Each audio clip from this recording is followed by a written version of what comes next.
महानगरपालिका प्रभाग क्रमांक 18 मधील वाहतूक, नागरी सुविधा व पाणी पुरवठा समस्यांबाबत नगरसेविका सौ ममता प्रीतम म्हात्रे यांनी प्रत्यक्ष पाहणी करून आयुक्तांना लेखी निवेदन सादर करत तातडीच्या कार्यवाहीची मागणी केली।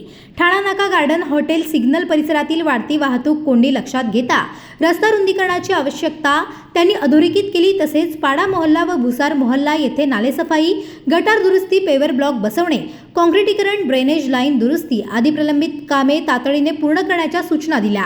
महर्षी वाल्मिकी नगर येथे पाणी पुरवठ्याबाबत पाहणी करताना नागरिकांनी कमी दाबाने पाणी मिळत असल्याची तक्रार मांडली। यावर संबंधित अधिकाऱ्यांना तात्काळ निर्देश देत पाणी पुरवठा नियोजित वेळेत व योग्य दाबाने करण्याचे आदेश देण्यात आले।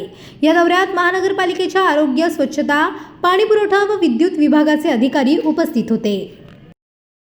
पनवेल, नवी मुंबई आणि रायगड जिल्ह्यातील ताज्या बातम्या आणि नवीन घडामोडी पाहण्यासाठी सबस्क्राइब करा कोकण संध्या न्यूज चॅनल आणि दाबा बेल आयकॉन।